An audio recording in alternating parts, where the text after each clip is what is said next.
Maintenant, un bon podcast. Maintenant, un bon podcast. Et maintenant, un bon podcast.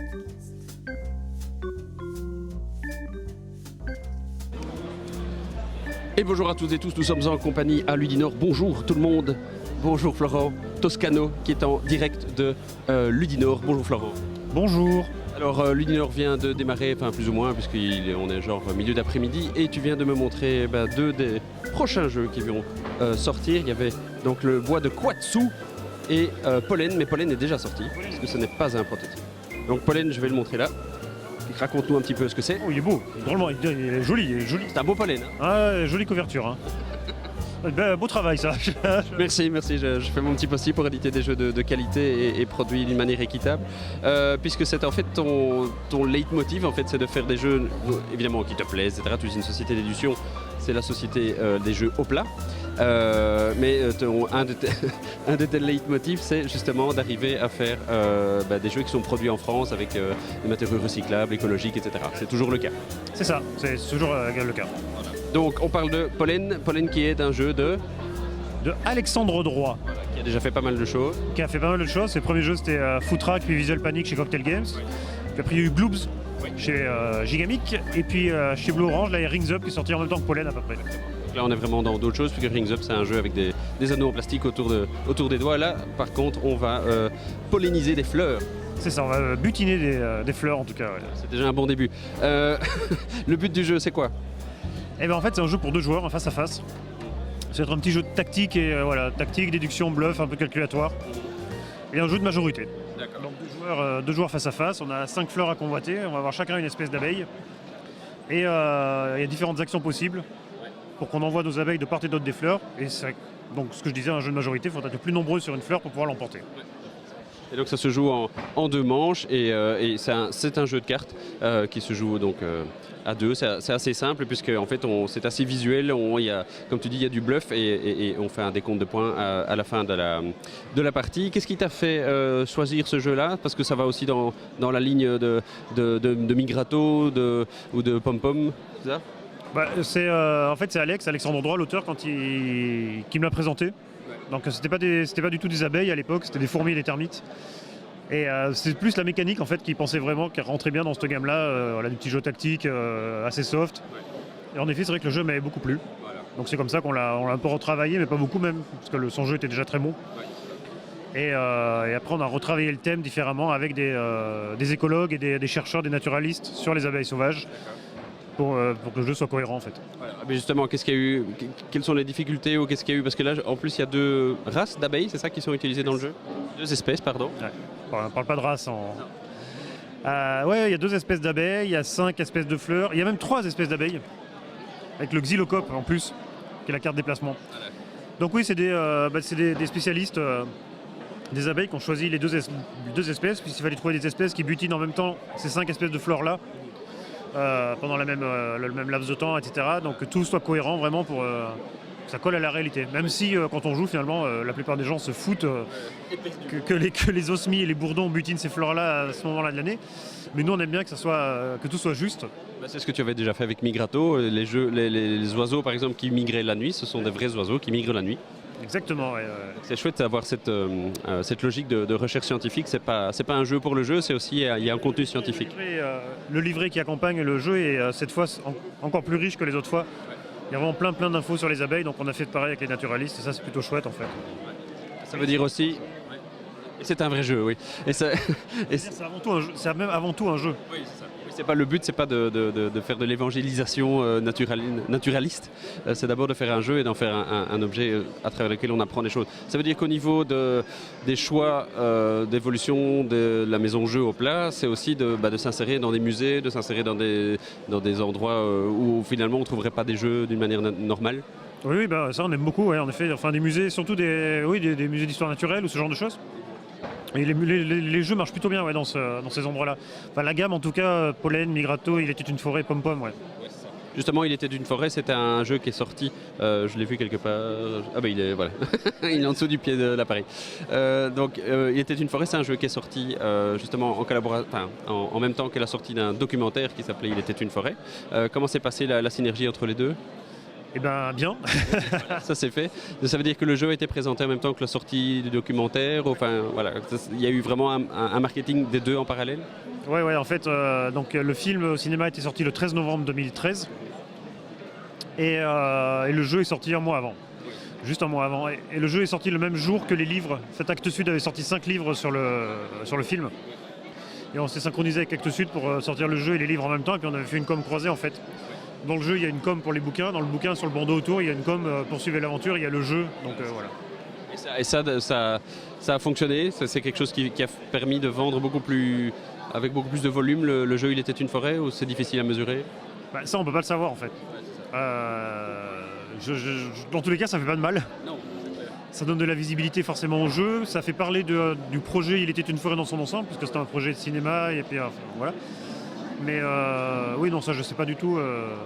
J'ai envie de dire forcément. Forcément, oui. Oui, mais ça veut dire qu'on pourrait avoir certaines actions de marketing qui coûtent beaucoup plus cher que ce que ça rapporte. Tandis que là, bon, on ne sait pas le mesurer, puisque de toute façon, c'était compris dans la volonté de sortir le film et le jeu en même temps. Ouais. Oui, je pense quand même que ça coûte un petit peu cher. Oui. Parce qu'il y a la licence, quoi. Ah oui, c'est ça. Mais après, voilà, c'est une volonté, c'est une envie surtout. Puis le thème, enfin, le projet me plaisait, et voilà. C'est un truc que tu referas, de la licence par rapport, je sais pas, à un documentaire, un livre? Ben, rendez-vous à la fin de l'année. Là, il y a un très très gros projet de cinéma qui va être sur les écrans le 21 octobre. Ça s'appelle La glace et le ciel. Ah bah tiens, dis donc, regarde. Mais, incroyable. Hein? Sacrée soirée. Sur la table, il y a une espèce de proto qui s'appelle La glace et le ciel. Donc ouais, voilà. La glace et le ciel. C'est la première fois qu'on en parle? Non, ça fait quelques semaines qu'on en parle. Ouais. Et ça correspond à quoi? Ça fait 1 an et demi, 2 ans que le jeu existe. Tourne parce que là, ce coup-ci, on l'a travaillé vraiment très très en amont avec l'équipe en question. Et donc là, il est question de réchauffement climatique. Voilà, parce que tu n'es pas sans savoir qu'à la fin de l'année, à Paris, au mois de novembre, il y a la COP 21, la conférence environnementale, qui est censée être le moment où tous les pays du monde se mettent d'accord sur des solutions, des idées en tout cas, pour que le réchauffement n'excède pas 2 degrés. Sinon, on va avoir un peu tous chaud aux fesses. Oui. Et les pieds mouillés. Et les pieds mouillés, ouais. Donc voilà, le film de cinéma va sortir à cette époque-là. Il y a un film télé qui s'appelle Les Enfants de l'Anthropocène, qui paraîtra au mois de novembre aussi à la télé. Il y a un très gros méta-projet en fait. La plateforme internet est déjà en ligne, avec des expéditions en Antarctique et en Arctique qui vont partir dans quelques mois là. Et un Fab Lab qui a ouvert il y a 2 semaines. Voilà, c'est un gros méta-projet en fait. L'idée c'est qu'il y ait vraiment plein de savoirs, d'artistes qui se regroupent ensemble pour parler de ce thème-là. Et sur le site internet La glace et le ciel, il y a plein de fiches pédagogiques, plein d'infos, plein de pastilles vidéo de très très grande qualité. Et quand tu dis un Fab Lab, quel est le lien du Fab Lab avec ce genre d'activité-là? Bah, c'est un endroit qu'ils ont ouvert en fait, donc c'est pour c'est Wild Touch en fait, c'est une ONG pour mettre en commun justement ce que je veux dire, des artistes, des enseignants, des chercheurs, etc. pour avoir des idées, pour communiquer, transmettre sur ce thème-là en fait, sur le réchauffement climatique. Et le jeu en lui-même correspond à? Alors c'est un jeu coopératif, puisque là, vu le thème, il fallait qu'on joue ensemble. Alors j'ai tendance à dire, non, pas un vrai coopératif, mais un coopératif où personne ne peut mener la partie, contrairement à ce qui arrive parfois dans certains jeux coopératifs. Là, en fait, on dépend réellement tous les uns des autres en jouant. Alors c'est très très moche, hein. Là mon proto, il est... Moi, je suis un spécialiste pour faire les protos les plus moches du monde, sinon... Oh, j'ai vu pire. Chez moi? Non, même pas. Non, là, il est horriblement moche. C'est Bonnie qui va faire les dessins et les illustrations de ça. Donc Bonnie, c'est lui qui a... Ce sera mieux. Ça sera mieux, oui, ça sera même bien. C'est lui qui a fait aussi l'illustration de Pauline. La glace, il était une forêt et Migratos. Ok, donc c'est un jeu coopératif, effectivement. Voilà, ça sera dans cette gamme-là, hein. Pollen, il était une forêt. Donc avec que des cartes a priori et voilà, des parties d'1 quart d'heure assez immersif. Pour le coup, c'est 1 quart d'heure où on est dedans, quoi. C'est sur un festival, il va falloir s'accrocher, quoi. Oui, c'est ça. Chouette. Et le but, c'est justement de combattre le réchauffement? Alors le but du jeu, ça va être le jeu s'appelle La glace et le ciel. Donc ça va être le système de notation en fait. Il va y avoir 2 choses, la glace et le ciel. Donc la glace, ça va être tout simplement l'état de l'Antarctique, avec on va avoir une valeur à la fin de la partie. Et le ciel, ça va être la courbe de CO2 qui va monter, descendre au fil des manches de la partie. Et à la fin, on aura une valeur aussi. Et à la fin de la partie, on multipliera la valeur de la glace par la valeur du ciel. Ça nous fera un score. Si ce score est inférieur à 1, on a perdu. S'il est égal ou supérieur à 1, on a gagné. Et plus il est élevé au-dessus de 1, meilleur on sera. Voilà, ça se joue à 4 joueurs. Ouais, c'est ça. Donc c'est un jeu aussi, on peut se faire un défi. Cette fois-ci, on va arriver plus haut. C'est ça, exactement. Parfait. Mais écoute, ça c'est donc c'est déjà donc la fin de l'année pour les jeux au plat. Et alors il y a aussi donc un prototype qui est de Blaise Müller qui s'appelle le bois de Katsu. De Quatsu. Voilà. Et donc là, on est dans une exploitation, je trouve, assez épatante du memory. Puisque, tu vas nous l'expliquer, il s'agit d'aller chercher des noisettes au fond de la forêt, mais avec une mécanique qui justement, c'est le genre de jeu, quand on va le mettre sur la table, les joueurs qui ne sont pas joueurs vont tout de suite rentrer dedans parce qu'ils se rendent compte que c'est un memory, mais que c'est vraiment beaucoup plus qu'un memory.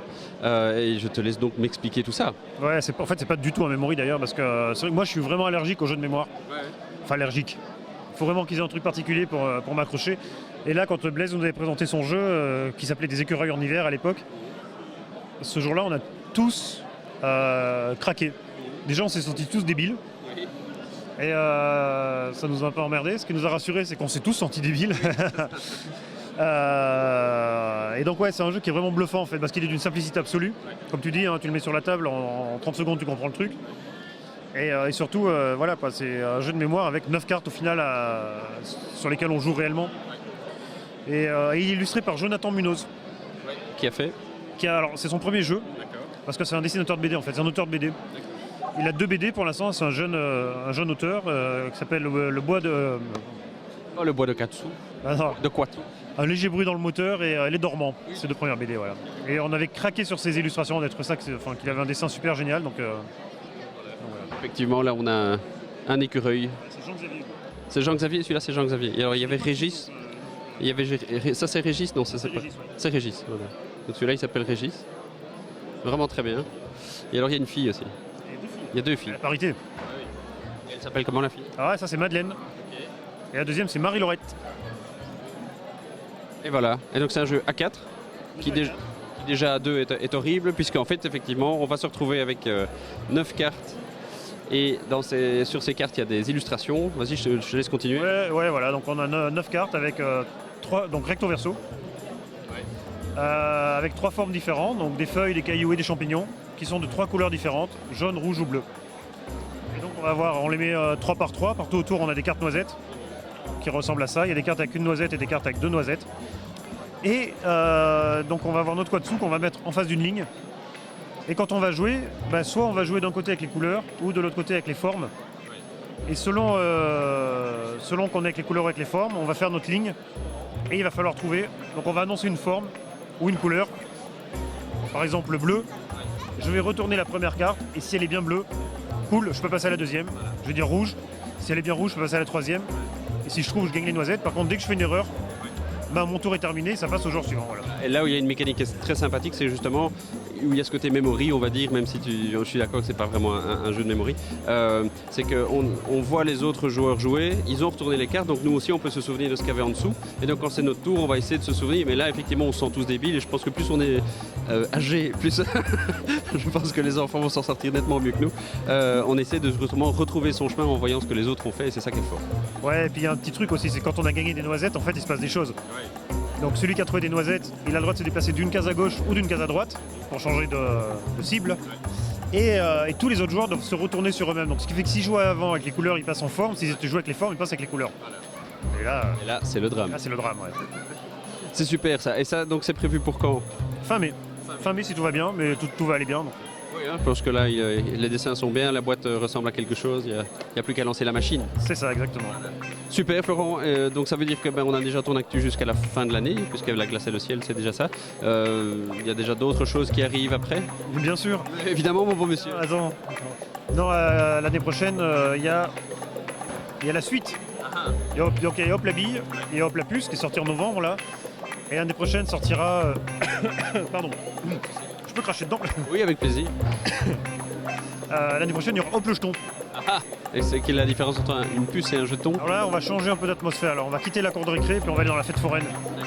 En fait, moi, il y a un jeu quand j'étais petit à la fête foraine qui me rendait un peu nono, j'étais un peu addict à ce truc-là. C'est le jeu, tu sais, avec les pièces que tu mets dans les fentes, là. Ting-ling, ça tombe, puis t'as une espèce de truc qui pousse comme ça. Et ça doit pousser l'ensemble des pièces pour refaire tomber des pièces que tu pourras rejouer ou faire tomber la super montre en plastoc ou la super tablette à 500 points pour gagner après une magnifique peluche. Et on va mettre tout ça dans une boîte de jeu. Et on va mettre tout ça dans une boîte qui est grosse comme ça. Ça va se jouer de 2 à 4 joueurs et voilà, le proto est là. D'ailleurs, je le ferai tourner ce soir probablement. Ça marche plutôt bien, je suis plutôt content. Voilà. Et voilà. Et voilà Florent. Et j'ai envie de dire merci Florent. Eh bien, merci à toi. Et à très bientôt. Mais oui, c'est ça, faisons comme ça.